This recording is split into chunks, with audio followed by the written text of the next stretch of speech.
ഇന്ന് കടന്നു പോകുന്നത് ആ രാജ്യത്തിന്റെ ചരിത്രത്തിലെ തന്നെ ഏറ്റവും നിർണായകമായ ഒരു പരീക്ഷണ ഘട്ടത്തിലൂടെയാണ്.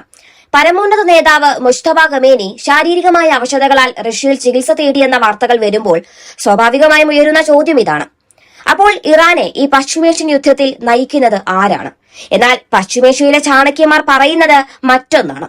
ഇറാൻ ഇന്ന് ഒരു വ്യക്തിയിലല്ല, മറിച്ച് 5 തലയുള്ള ഒരു മഹാസർപ്പത്തെ പോലെ ആധുനിക യുദ്ധതന്ത്രങ്ങളാൽ നയിക്കപ്പെടുകയാണ് എന്നതാണ്. ശത്രുവിനെ ലക്ഷ്യം വെക്കാൻ ഒരു തലവനില്ല എന്നത് ഇറാന്റെ പ്രതിരോധത്തിന് കരുത്തു കൂട്ടുന്നുണ്ടെങ്കിലും ഈ അധികാര വികേന്ദ്രീകരണം രാജ്യത്തിന്റെ ഐക്യത്തെ എങ്ങനെ ബാധിക്കുമെന്ന ആശങ്കയും നേടിക്കുന്നുണ്ട്. ഇറാന്റെ പ്രതിരോധത്തിന്റെ നെടുംതൂണായ IRGCയെ നയിക്കുന്നത് ഇന്ന് 5 കരുത്തന്മാരായ ജനറൽമാരാണ്. ഇറാന്റെ പരമ്പരാഗത അധികാര കേന്ദ്രമായ ഖതം അൽ അൻബിയ സെൻട്രൽ ആസ്ഥാനം ഇന്ന് സ്വതന്ത്രമായി തീരുമാനങ്ങൾ എടുക്കുന്നു എന്ന് ചുരുക്കം. മുസ്തഫ ഖമേനി സുരക്ഷിതമായി തിരിച്ചെത്തുന്നത് വരെ ഇറാന്റെ അഭിമാനം കാക്കാൻ ഈ 5 പേരും പ്രതിജ്ഞാബദ്ധരാണ് എന്നുള്ളതാണ് വസ്തുത.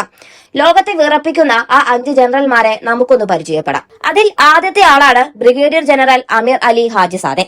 ഇറാന്റെ മിസൈൽ കരത്തിന്റെ ശില്പിയാണ് ഇദ്ദേഹം. അമേരിക്കൻ താവളങ്ങൾക്കും ഇസ്രയേലിനും നേരെ മിസൈലുകൾ വിക്ഷേപിക്കാൻ ഇദ്ദേഹത്തിന്റെ സൈന്യത്തിന് ഇന്ന് ആരുടെയും അനുമതി കാത്തു നിൽക്കേണ്ടതില്ല.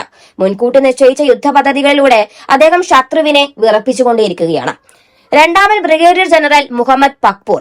രാജ്യത്തിനകത്തെ സുരക്ഷയും തന്ത്രപരമായ നീക്കങ്ങളും ഇന്ന് ജനറൽ പക്പൂറിന്റെ സൈന്യത്തിന്റെ കൈകളിലാണ്. ഏതെങ്കിലും തരത്തിലുള്ള ആഭ്യന്തര പ്രക്ഷോഭങ്ങൾ ശത്രുക്കൾ മുതലെടുക്കാതിരിക്കാൻ പക്പൂറിന്റെ സൈന്യം അപ്രഖ്യാപിത സൈനിക നിയമം തന്നെ നടപ്പിലാക്കിയിട്ടുണ്ട്. മൂന്നാമത്തത് ഖുദ്സ് ഫോഴ്സ് കമാൻഡറാണ്. ഇസ്മായിൽ ഖാനിയെ കുറിച്ചുള്ള ദുരൂഹതകൾ നിലനിൽക്കുമ്പോഴും ഹിസ്ബുള്ളയെയും ഹൂത്തികളെയും ഏകോപിപ്പിക്കാൻ ഖുദ്സ് ഫോഴ്സിന്റെ താഴെയുള്ള കമാൻഡർമാർ സ്വയം പര്യാപ്തമായിരിക്കുന്നു എന്നുള്ളതാണ് വസ്തുത. നാലാമൻ അബ്ദുൾ റഹീം മൂസാവി. ഇറാന്റെ പരമ്പരാഗത സൈന്യത്തെയും നാവികസേനയെയും നയിക്കുന്ന ഇദ്ദേഹം IRGCയുമായി ചേർന്ന് അതിർത്തികൾ സംരക്ഷിച്ച് നിലനിർത്തുകയാണ്.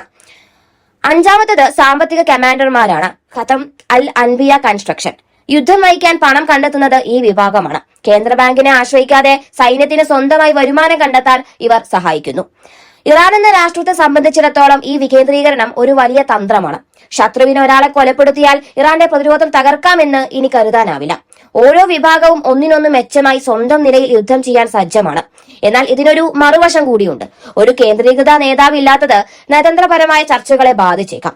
പ്രസിഡന്റ് മസൂദ് പെസഷ്കിയാന്റെ നയതന്ത്ര നീക്കങ്ങൾ സൈന്യം തള്ളിക്കളയുന്നത് രാജ്യത്ത് 2 ഭരണകൂടങ്ങൾ ഉള്ളതുപോലെയുള്ള ഒരു പ്രതീതി ഉണ്ടാക്കുന്നുമുണ്ട്. ഇത് ദീർഘകാല അടിസ്ഥാനത്തിൽ രാജ്യത്തിന്റെ ഏകോപനത്തെ പോലും ബാധിക്കുമോ എന്നതാണ് ഉയരുന്ന പ്രധാന ചോദ്യം. മുസ്തഫ ഖമേനി റഷ്യയിൽ സുരക്ഷിതനായിരിക്കുമ്പോൾ തന്നെ ഇറാന്റെ മണ്ണ് കാക്കാൻ ഈ 5 ജനറൽമാർ തീർക്കുന്ന പ്രതിരോധം ലോകത്തെ അമ്പരപ്പിക്കുകയാണ്. നേതാവ് നേരിട്ടില്ലെങ്കിലും ഓട്ടോ പൈലറ്റ് മോഡലിൽ പ്രവർത്തിക്കുന്ന ഈ യുദ്ധതന്ത്രം ഇറാന്റെ അതിജീവനത്തിന്റെ മറ്റൊരു അടയാളം കൂടിയാണ്. ശത്രുക്കൾക്ക് കീഴടങ്ങാൻ ഒരിടവും ചർച്ചകൾക്ക് ഒരു മേശയും നൽകാതെ പേർഷ്യൻ പോരാളികൾ സ്വന്തം മണ്ണിൽ പുതിയൊരു ചരിത്രം തന്നെ രചിക്കുകയാണ്. ഏകോപനത്തിലെ വിള്ളലുകൾ പരിഹരിച്ച് ഈ ജനറൽമാർ ഒരേ ലക്ഷ്യത്തിലേക്ക് മുന്നേറിയാൽ പശ്ചിമേഷ്യയിലെ കരുത്തരായി ഇറാൻ എന്നും നിലനിൽക്കുമെന്നതാണ് ഒരു വസ്തുത.